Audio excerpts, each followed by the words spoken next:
हरे कृष्णा। आज आषाढ़ी एकादशी अर्थात आषाढ़ी मास की शुक्ल पक्ष की एकादशी अर्थात शयनी एकादशी, पद्मा एकादशी।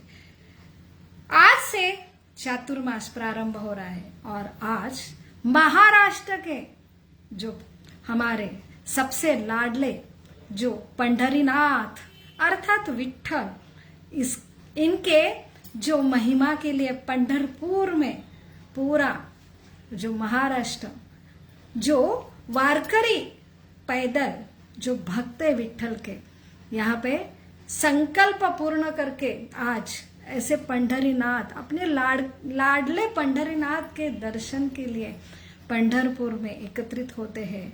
तो क्या है पंढरीनाथ की महिमा कि कैसे दूर दूर से महीना महीना चल चल कर ये पंढरीनाथ का विठ्ठल विठ्ठल जो हरिनाम का गजर करके पैदल ये हर वर्ष के लिए जो अपने पंढरीनाथ के दर्शन के लिए जाते हैं। तो क्या है पंढरीनाथ की महिमा, ये जो विठ्ठल की महिमा क्या है, जो आज आषाढ़ी एकादशी के विशेष पर्व पर हम जानने की कोशिश करेंगे। आज के आधुनिक युग में जहाँ पे हम आंखों से ही जो परखते हैं, जो शास्त्र साइंस पर ही विश्वास करते हैं, परंतु ये श्रद्धा, ये जो भाविक है, जहाँ पे कहाँ से आती है उनकी शक्ति और सबसे जरूरी है कि क्या है उनका आनंद, ये जानना बहुत ही ये एक कुतूहल और सबसे बड़ा आश्चर्य है। तो पंढरीनाथ ये वही कृष्ण है, ये वही द्वारका के द्वारकाधीश है, वही जगन्नाथपुरी के जगन्नाथ है, उडुपी के कृष्ण है, वृंदावन के कान्हा है और यही ये तिरुपति के बालाजी है। तो ये पंढरीनाथ की महिमा जो है भूलोक पंढरपुर, जहाँ पे ये आज भी विराजमान है अपने भक्त को दर्शन देने के लिए जो यहाँ पे खड़े हैं। तो ऐसे ये पंढरीनाथ अर्थात ये भक्त वत्सल कृष्ण, जहाँ पे भक्त और भगवान का ऐसा जो अवर्णनीय अद्भुत मिलन होता है पंढरपुर में आज। तो ये भगवान और भक्त, ये विशेष भगवान का ये विशेष रूप है, जहाँ पे भगवान जो अपने भक्त के लिए सारी अपनी सीमाएं लानता है और भक्त भी अपने भगवान के लिए सारी जो सीमाएं लान कर यहाँ पे आते हैं। और ऐसे आज भी ये एक जो श्रद्धा, जब से बड़ा एक मनुष्य जीवन का ये सबसे बड़ी ऐसी धरोहर है, ये श्रद्धा, ये हम अपने बुद्धि से, अपने तर्क से, अपने प्रयास से नहीं जो है आत्मसात कर सकते हैं। तो ये एक जीव का भगवान के प्रति जो अटूट जो संबंध है, जो जन्मों जन्मों से चला आ रहा है, तो वहां पे ये हृदय से ही ये अनुभव करने की जो चीज है, तो यह भगवान और भक्त के ऐसा मधुर मिलन का आज का दिन है। तो आइए पंढरीनाथ की महिमा जो है, पंढरपुर की महिमा और आज की आषाढ़ एकादशी, इसके ऊपर शास्त्रीय दृष्टिकोण से पद्म पुराण और स्कंद पुराण में जो वर्णन आता है पंढरपुर महिमा, ये इससे हम आज जो है विशेष दिन पर चर्चा करने का प्रयास करेंगे। और इसलिए भगवान विठ्ठल और गुरु व्यासदेव से हम आशीर्वाद की याचना करेंगे। ओम अज्ञानतिमिरान्धस्य ज्ञानाञ्जनशलाकया चक्षुरुन्मीलितं येन तस्मै श्री गुरवे नमः। नमो विष्णुपदाय कृष्णपिष्टाय भूतले श्रीमते भक्तिवेदांत स्वामी इति नामिने। नमस्ते सरस्वती देवे गौरवाणी प्रचारिणे निर्विशेष शून्यवादी पाश्चात्य देशतारिणे। वाञ्छाकल्पतरुभ्यश्च कृपा सिन्धुभ्येव च पतिताना पावनेभ्यो वैष्णवेभ्यो नमो नमः। जय श्री कृष्ण चैतन्य प्रभो नित्यानंद, श्री अद्वैत गदाधर शिवासादि गौर भक्तवृंद। हरे कृष्णा कृष्णा कृष्णा हरे हरे, हरे राम राम राम हरे हरे। मूकं करोति वाचालं पंगुं लंघते गिरिं यत्कृपातमहं वन्दे श्रीगुरु दीनतारिणं परमानंद माधवं श्री चैतन्यम ईश्वरम। हरे कृष्णा। ये वही पंढरीनाथ है जो कृष्ण है, कान्हा है, द्वारकाधीश है। सबसे जरूरी ये अलग अलग रूप भगवान क्यों लेते हैं? सबसे एक भगवान है, ये सृष्टि के सृजन करता है, पालन करता है, एक पिता है, एक राजा है, परंतु सबसे जरूरी जो है एक भक्त वत्सल प्रेमी है। और यहाँ पे वो एक भक्त के जो आदान प्रदान के लिए यहाँ पे अलग अलग, जहाँ पे अलग अलग कल्प में अलग अलग भक्तों की इच्छा अनुसार अलग अलग यहाँ पे रूप लेते हैं। वैसे एक कल्प में जहाँ पे पद्म पुराण और स्कंद पुराण में पंढरपुर महिमा का वर्णन आता है, जहाँ पे ये लीला जो हुई है, जो द्वापर युग में जब भगवान स्वयं अवतरित होते हैं धरती तला पर, और यहाँ पे एक अपने जो पुंडरीक ऐसा ये भक्त है, उसके लिए और उसकी प्रार्थना और उसकी इच्छा के लिए जहाँ पे भगवान द्वारका से चलकर पंढरपुर अर्थात महाराष्ट्र की नगरी में यहाँ पे चल के आए, और भक्त की इच्छा के लिए आज भी वहां पे ऐसे ये पंढरीनाथ, वही विठ्ठल जो ईंट के ऊपर अपने भक्त ने आज्ञा दी और यहाँ पे वो वही के वही खड़े रहे और आज भी इंतजार कर रहे हैं सारे भक्तों का दर्शन के लिए। तो आषाढ़ी एकादशी पर विशेष रूप से ये भगवान विठ्ठल और भक्त का जो मधुर मिलन होता है। तो यहाँ पे ये पंढरीनाथ वही कृष्ण ऐसे कैसे बन गए, तो वर्णन आता है कि जहाँ पे सबसे भगवान का जो 5 रस है, जो शांत रस है, दास्य रस है, साख्य रस है, वात्सल्य रस है और माधुर्य रस है। तो माधुर्य जहाँ पे रुक्मिणी से जो भगवान, ये अलग अलग भगवान खुद का ही जो एक्सपांड करते हैं, भगवान ये सच्चिदानंद आत्माराम है और अपने आनंद के लिए वो विस्तार करते हैं। जहाँ पे अपने शक्ति जो राधा रानी है और उनकी अंतरंगा ये लादिनी शक्ति के बाद जो रुक्मिणी और अलग अलग लक्ष्मियां, ये सारे द्वारका की रानियां का एक्सपांशन होते हैं। वो शक्तियां भगवान की जो लादिनी सेविका है। तो यहाँ पे मधुर जो उनका एक माधुर्य का रस, जो परकीय रस के लिए, जहाँ पे एक कल्प में ऐसी स्टोरी आती है कि द्वारका में जब वृंदावन, जब सिर्फ 11 साल के भगवान कृष्ण थे, अपने कर्तव्य के लिए मथुरा गए, कंस का वध किया और फिर अपना अलग अलग कर्तव्य धर्म की स्थापना के लिए उन्होंने जो द्वापर नगरी की निर्मित की और इतने 16,108 विवाह जो एक रानियों का जो उन्होंने बचा के लाए थे और उनकी इच्छा के लिए ये सारा भगवान अपने कर्तव्य निभा रहे थे, परंतु उनका हृदय हमेशा वृंदावन में राधा के लिए ही तड़पता था। और इसलिए ऐसे एक कल्प में स्टोरी आती है कि स्वयं राधा रानी जो स्वयं कृष्ण की ही अंदर की लादनी प्रेमा शक्ति है, वो कृष्ण से अभिन्न है, वहां पे मिलने के लिए आई। और जहाँ पे रुक्मिणी जो उनकी पट रानी है वो उन्हें देख लेती है और वहां पे रुक्मिणी जो पत्नी के भाव में है और वहां पे भगवान से रूठ कर चली आती है। और वो जो है अपना नैनीताल जो महाराष्ट्र में अमरावती में, जहाँ पे भीष्मक राजा के ये पुत्री है, और वहां पे वो चली आती है और रास्ते में दिंडीर वन जो आज का पंढरपुर है वहां पे रुक जाती है।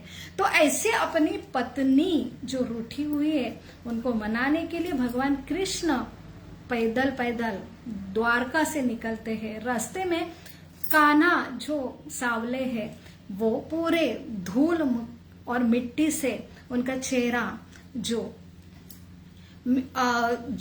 धूल से मिट्टी से मांगता है, तो वहां पे वो एक सफेद और काला ऐसा कॉम्बिनेशन होता है, वहां पे पंढरीनाथ का रूप ले लेते हैं। और पंढरीनाथ दिंडीर वन में रूठी हुई रुक्मिणी को बहुत मनाते हैं, परंतु जो रुक्मिणी है वो उनका जो रूठना है वहां पे वो कामयाब नहीं होते अपने पत्नी का जो गुस्सा है वो मिटाने के लिए। और तभी उनकी एक लीला में भगवान अनंत लीला करते हैं। तो उनका जो दूसरा जो भक्त है और जो वहां पे उनको अपने भक्त को वचन दिया है, वही ये भक्त पुंडरीक है। और ये पुंडरीक जो पहले मुचुकुंद राजा के रूप में एक सतयुग से उन्होंने ऐसे बलशाली सम्राट ये भक्त है और उन्होंने देवता की मदद की थी और देवता ने वो वहां पे युद्ध जीतने पर उन्हें आशीर्वाद दिया था। और वो आशीर्वाद के रूप में इतने थके थे विश्राम के लिए, उन्होंने बस मुझे कोई भी जो है मेरा विश्राम में मेरी जो नींद के लिए कोई भी परेशानी न हो, इसलिए वो वरदान मांगते हैं। और अगर कोई इनकी जो विश्राम या नींद में बाधा करता है तो वहां पे वो अपने तपोबल आंखों से उन्हें भस्म करने की शक्ति उन्हें प्राप्त होती है। ऐसे थके हुए मुचुकुंद राजा एक गुफा में सालों से आराम कर रहे हैं। और वहां पे जो आज भी बद्रीनाथ में हम ये गुफा जो है आज भी वहां पे उसका वो उपस्थिति हम देख पाते हैं। तो वहां पे भगवान कृष्ण की द्वापर लीला चल रही है। 17 बार आक्रमण करने पर अभी जरासंध कंस के वध के बाद भगवान कृष्ण से जो बदला लेने के लिए काल्यवन ऐसे एक असुर को भेजता है। काल्यवन बड़ा घमंडी है और काल्यवन को देख के ये जो नटखट जो कृष्ण है वो वहां पे पलायन कि मैं बहुत भयभीत हूँ और ऐसे इसमें वो नाटक रचाते हैं। और वहां पे भाग भाग के काल्यवन को जहां पे गुफा है मुचुकुंद राजा की वहां तक लेके आते हैं। और मुचुकुंद राजा के गुफे के एक कोने में छुप जाते, परंतु अपना उत्तरीय है वो मुचुकुंद राजा के ऊपर डाल देते हैं। काल्यवन जो पीछे करके आया है और वहां पे उसे लगता है कि यहाँ पे कृष्ण आके छुप के भाग के थक कर यहाँ पे सो गया है। और वहां पे बहुत क्रोधित रूप से वहां पे वो लात मारता और उनका उत्तरीय जो है उठाता है। और जैसे ही लात मारने पर मुचुकुंद राजा की नींद खुल जाती है तो उनके आंखों से खुली हुई इतना ज्वालामुखी की अग्नि जो निकलती है और उससे जो काल्यवन भस्म होता है। और उसके बाद वो शांत होते हैं और उनके सामने भगवान कृष्ण दर्शन देते हैं और ऐसे रूप में दर्शन देते हैं। अपने भगवान का दर्शन पाके वो एक भाव विभोर होते हैं और वहां पे भगवान भी प्रसन्न होते हैं और उनको वरदान मांगते हैं। तो वहां पे भक्त जो अपने भगवान का जो दर्शन पाके ही जहाँ पे उनकी सारी इच्छा मनोकामना पूरी हुई है और मुझे कोई वरदान नहीं चाहिए और आपको देना ही है, तो यही रूप यही मैं जो है आपका रूप देख पाऊं और यही मेरा जो आखिरी कामना है कि आप ऐसे ही खड़े रहो और मैं आपको बस निहारता रहूं। परंतु भगवान को बहुत सारे अपने कर्तव्य निभाना था। रुक्मिणी वहां पे उन्होंने पत्र लिखा था, वहां पे शिशुपाल का विवाह होने वाला था, अनेक आसुर वहां जो है उनका हत्या करनी थी और यहाँ पे रुक्मिणी का जो है बचाव करना था। इसलिए भगवान ने तथास्तु कहा, परंतु ये इच्छा ना मैं अगले समय आपकी पूरी करूंगा। वही मुचुकुंद राजा फिर जन्म लेते हैं पुंडरीक के रूप में। यहाँ पे पंढरपुर में ये पुंडरीक है। भक्त होने के बावजूद गलत संगत में आता है और यहाँ पे अपने जो माता पिता के प्रति बहुत ही गलत व्यवहार करता है और उसके बाद ऐसे ये गलत संगत में पड़े अपने पुत्र जो माता पिता बहुत ही जो प्योर शुद्ध वैष्णव है वहां पे वो अपने पुंडरिक की विवाह करता है। विवाह के पश्चात पुंडरिक और जो है माता पिता से द्वेष करने लगता है और यहाँ पे एक घटना होती है।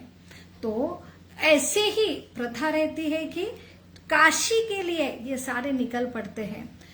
माता पिता पैदल निकल रहे हैं, पुंडरिक अपने पत्नी को लेके घोड़े पे सवार होता है और रास्ते में माता पिता को देख के भी अनदेखा करता है, बहुत अन्याय करता है माता पिता के ऊपर। रास्ते में पैदल चल रहे हैं, रास्ते में विश्राम के लिए जो कुकुट मुनि का आश्रम लगता है वहां पे वो विश्राम करता है, माता पिता भी वहां पे विश्राम करते हैं। रात्रि में एक अचानक ऐसी घटना होती है, मुच्छु का जो पुंडरिक है जहाँ पे उसकी आंख खुल जाती है और जहाँ पे प्रहार जो सवेरे सवेरे का प्रहार है वहां पे 3 स्त्रियां वो दिखाई दे पड़ती है और 3 स्त्रियां इतनी सुंदर हैं परंतु वो इतने मैली है और वो वहां पे आती है और पूरा आश्रम साफ करती है और उसके बाद तुरंत आश्चर्य वो बहुत सुंदर स्त्री में परिवर्तित होती है। ये देख के जो पुंडरीक है बहुत आश्चर्यचकित होता है। वो फिर से दूसरे दिन की प्रतीक्षा करती है। दूसरे दिन भी 2-3 बजे के प्रहर के समय ये स्त्रियां फिर से आती है, फिर से ये बहुत ही मैले है, फिर से पूरा आश्रम साफ करती है और होने के बाद तुरंत उनका शरीर जो है सुंदर शरीर में परिवर्तित होता है। तो वहां पे जो पुंडरीक है उन्हें नहीं रहा जाता कि ये क्या है। वहां पे वो स्त्रियों के पास जाता है और पूछता है ये क्या है, आप कौन हो, यहाँ पे आती हो और इतनी सुंदर बन जाती हो। तो वहां पे वो पड़ताड़ित करते हैं जो पुंडरीक को कि आप जैसा पतित जो है अपनी माता पिता जो वैष्णव हैं और उन्हें इतना आप सताते, उनकी सेवा करने की जगह आपसे हम बात भी नहीं करते और वो चली जाती है। तीसरे दिन फिर से वो देखता है ये स्त्रियां आती है, अभी ये क्षमा के मूड में 3 स्त्रियों के पास जाता है, मुझे क्षमा करो परंतु मुझे बताओ आप कौन है और आपका ये शरीर फिर परिवर्तित कैसे हो जाते हैं। फिर वो बताते हैं कि ये कुकुट मुनि इतने सारे जो यात्रिक तीर्थ के लिए जाते हैं उनके ये जो है साधु है और उनकी सेवा करते हैं। तो भगवान को भी भक्त वही पसंद होता है कि प्रिय होता है जो भक्तों की सेवा करता है। और इसलिए हम भी जो गंगा यमुना सरस्वती हमारे नदी तीर्थ में ये सारे आप जैसे पापी लोग आके स्नान करके पाप छोड़ जाते हैं। हम इतने मैले होते हैं, हमारे लिए एकमात्र आशा है कि वैष्णव की सेवा करना। ये वैष्णव के आश्रम में आके उनकी सेवा करने पर फिर से हमारा मैल पाप धुल जाता है। तो यहाँ पे जो पुंडरीक है उसकी आंखें खुल जाती है कि भगवान की सेवा, तीर्थ की सेवा और तीर्थ स्नान से भी सबसे बड़ा है कि वैष्णव की सेवा। और साक्षात अपने माता पिता इतने बड़े वैष्णव है और उनके प्रति उनका जो पहले जो भक्त है वो पूरी स्मृति आती है भगवान के प्रति और विशेष रूप से सेवा के प्रति। वहां पे वो बहुत पश्चाताप करता है, अपनी माता पिता की सेवा प्रारंभ करता है और ऐसे ये माता पिता की सेवा में बहुत ही मग्न हुए एक दिन अपने माता पिता के चरण दबारे हुआ पुंडरीक को मिलने के लिए साक्षात भगवान कृष्ण विठ्ठल ये आते हैं और वो आवाज देते पुंडरीक को कि आपने मुझे बुलाया, आपकी इच्छा है मेरा दर्शन देना तो मैं खुद आया हूं और आओ मेरा दर्शन पाओ। परंतु पुंडरीक अभी अपने माता पिता की सेवा में मग्न है और उसे जो वैष्णव की सेवा में जो आनंद मिलता है भक्तों को, तो वहां पे वो अपना कर्तव्य छोड़ के नहीं आना चाहता है और वही भगवान को आदेश देता है कि आप रुको, मेरे माता पिता जब जो वहां पे विश्राम कर रहे हैं और उनको जब नींद लगेंगी तभी मैं यहाँ से उठ सकता हूँ। और वहां पे एक ईंट वो वहां पे दरवाजे पे फेंकता है और वहां पे भगवान को आदेश देते हैं कि आप ये ईंट पे खड़ा रह के मेरा इंतजार करो। तो ये ईंट भी साधारण ईंट नहीं है, ये साक्षात इंद्र थे और इंद्र को शाप मिला था उनकी गलती से, और वहां पे ऊपर शाप में जब साक्षात भगवान ये इस पे ईंट पे खड़े रहेंगे तभी आपकी मुक्ति और जो है प्राप्त होंगी। तो वहां पे ये भगवान की ही लीला थी। और सबसे जरूरी बात कि भगवान खुद राजा भगवान होके अपने भक्तों को मिलने के लिए आते हैं, और भगवान को भक्त आदेश देता है कि नहीं मिल सकता और आप वही वेट करो, इंतजार करो, और भगवान भी अपने भक्त के आदेश मानकर वही खड़े होते हैं। और यहाँ पे आज भी यही रूप में भगवान वही विट्ठल ईंट के ऊपर खड़े हैं, इसलिए विट्ठल आज भी प्रतीक्षा कर रहे हैं। और ये भक्त की इच्छा है कि मेरे साथ साथ ये सारे भौतिक जगत में ये सारे लोग हैं, उनका मुक्ति का कोई आश्रय नहीं है। आज कलियुग में विशेष रूप से जहाँ पे धर्म अर्थ काम यही हम अपने आप हमें जो हमारा आनंद मैं और मेरा आनंद, और यही जो भगवान को छोड़ के हमारी जो इच्छा है जीव की, और इसलिए जो है अज्ञान घोर अज्ञान और सारा जो सत्य दया सारे धर्म के चार तपस्या ये सारे जो आज कलयुग में नहीं है, तो हम समझ ही नहीं पाते कि मोक्ष अर्थात हमारा इस जीवन का उद्देश्य क्या है और मेरा और भगवान का संबंध क्या है, मुझे यहाँ पे क्यों भेजा गया है और भगवान का और मेरा संबंध क्या है, वही या हमें स्मरण नहीं होता है। और फिर भगवान के लिए सेवा करना और वो प्राप्त होने के लिए वैष्णव की सेवा करना, ये कलयुग में बहुत ही दुर्मिळ है। इसलिए जो वैष्णव होते बहुत पर दुखी होते, तो दूसरों के कल्याण के लिए ये वरदान मांगते हैं कि इस युग के जो लोग हैं वो तपस्या से, जो अपने ज्ञान से, जहाँ पे योगा से, यहाँ पे कोई भी तपस्या से ज्ञान से कर्म कांड से ये भगवान को नहीं समझ सकते, भगवान और अपना संबंध नहीं स्थापित कर सकते, तब उनकी मुक्ति इस भौतिक जगत जो दुखालय जन्म मृत्यु के चक्कर से कैसे हो सकती। इसलिए भगवान से वरदान मांगते कि बस केवल और केवल आपके दर्शन, और ये दर्शन जो भक्त के लिए इतना व्याकुल है वो दर्शन, और वहां पे चरण के दर्शन प्राप्त होते हैं भगवान के। तो ऐसे ये सिर्फ केवल चरण दर्शन से, भगवान के दर्शन से, आज के दिन आषाढ़ी एकादशी के दर्शन से ये जन्म मृत्यु के चक्कर से मुक्त होते और अपने जो मूल स्वरूप है, जीवेरे स्वरूप है, नित्य कृष्ण दास गोलोक वृंदावन वैकुंठ धाम में फिर से वापस जा सकते हैं। तो ये जो पंढरीनाथ की महिमा है, और ऐसे ये उनके भक्त पुंडरीक की महिमा है। तो आज से चातुर्मास प्रारंभ हो रहा है, आज शयन एकादशी ऐसे कहा जाता है। तो शास्त्रीय दृष्टिकोण से जो चातुर्मास 4 महीना है, जो बाहर वातावरण बहुत खराब होता है, दूषित होता है, और बारिश से इतने सारे जो जंतु है और वहां पे इतना प्रादुर्भाव होता है, तो विशेष रूप से ऐसा कहा जाता है ये 4 मास, ये पृथ्वी पे ये 4 मास ये स्वर्ग के लिए रात्रि है। तो स्वर्ग के 12 घंटा, जैसे हम भूर स्व, जनर लोक, महर लोक, तपल लोक, सत्य लोक, ये 7 ऊपर के लोग हैं। जैसे ऊपर जाते वैसे कालगणना बड़ी होती जाती है, और स्वर्ग में 12 घंटा तो हमारा भू पृथ्वी का सिर्फ जो है 6 महीने का कालावधि होता है, और ऊपर से 12 घंटे हम सोते नहीं, वैसे 12 घंटे देवता सोते नहीं, तो वैसे ही उनके जो विशेष रूप से जो 6-7 घंटे वो 4 महीने का ये, उसके बाद प्रहर होता है। तो ये बहुत ही घोर, ये जो विध्वंस का समय होता है, वहां पे आसुरी वृत्ति बढ़ती है, नकारात्मक शक्तियां बढ़ती है, और देव देवता जो प्रोटेक्टिव ये सृष्टि के हैं, उन्हें नियोजित किया है भगवान कृष्ण ने ये सृष्टि का पालन करने के लिए। जैसे वायु देवता है, वरुण देवता है, और ये सारे जो जीव है वो अलग अलग यज्ञ संपादन करके ये देवता को आह्वान करते हैं, उनको मन चाहे जो है प्रसन्न करके अपनी मनोकामना पूर्ण करते, तो अलग अलग यज्ञ विधि संपन्न होती है। परंतु ये समय देवता का सोने का होता है, इसलिए ये 4 महीने में कोई विधि नहीं होता है, इसलिए शुभ मुहूर्त नहीं होता है। और यहाँ पे जो है कोई यज्ञ आहुति नहीं होती है, कोई कर्मकांड विधि नहीं होती है।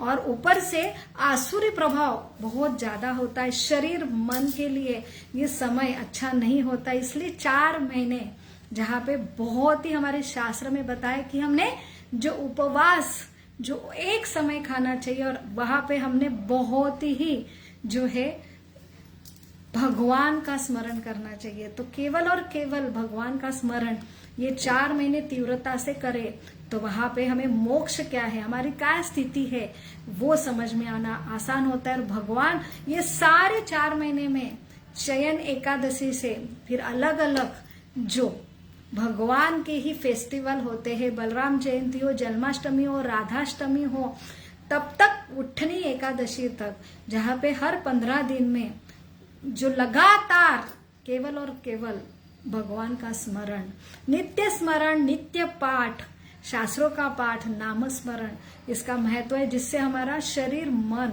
और दूषित चेतना से, नकारात्मक शक्ति से हमारी सुरक्षा हो। तो ये समय बहुत महत्वपूर्ण है। और ये शयन एकादशी का जो महत्व है, जहाँ पे विठ्ठल विठ्ठल ये नामस्मरण, जो हरिनाम संकीर्तन तुकाराम महाराज ने चालू किया है, वहां पे एकमात्र आश्रय है वो जीव के लिए, वो विठ्ठल विठ्ठल। बहुत ही ज्ञान तपस्या हम नहीं कर सकते हैं, केवल मात्र हरिनाम। भगवान ने अपनी पूरी नामकारी शक्ति, बहुधा निज सर्व शक्ति, ये पूरी शक्ति सिर्फ नाम में डाली है। तो शास्त्रीय दृष्टिकोण से भी विठ्ठल ये नाम में इतनी शक्ति है कि जहां पे हमारे विठ्ठल विठ्ठल विठ्ठल, हरि हरि हरि, और ये हरे कृष्ण, ये भगवान का नाम स्मरण चिंतन से ही जो शरीर के जो बदल होते हैं। तो शास्त्र में हमारे साइंटिफिक जो रिसर्च में भी ये प्रूफ हुआ है, कितना हार्ट के लिए, हमारे हृदय के जो आरोग्य के लिए ये विठ्ठल नाम, ये हरि का नाम, ये जो गजर, जहाँ पे वारकरी पूरा गजर हरि नाम का, भगवान के नाम से पूरा ये वातावरण तैयार करते, तो वो सबके लिए जो नहीं नाम लेते हैं उनके लिए भी कैसा उपयोगी होता है, शरीर मन और भौतिक के साथ आध्यात्मिक के लिए। तो एक वैष्णव जो हमेशा पर दुखी और दूसरे के कल्याण के लिए जो हमेशा चिंतन करता है, प्रयोजन करता है, तो वही जो वारकरी संप्रदाय है, वारकरी है, विठ्ठल के भक्त है, जो हमेशा हरि का नाम, विठ्ठल का नाम लेते हैं। तो ऐसे ये विशेष आषाढ़ी एकादशी के विशेष पंढरीनाथ महिमा और आषाढ़ी जो एकादशी के आपको लाख लाख शुभकामनाएं। हरे कृष्णा कृष्ण कृष्ण हरे हरे, हरे राम राम राम हरे हरे। जय जय विठ्ठल विठ्ठल विठ्ठला। हरे कृष्ण।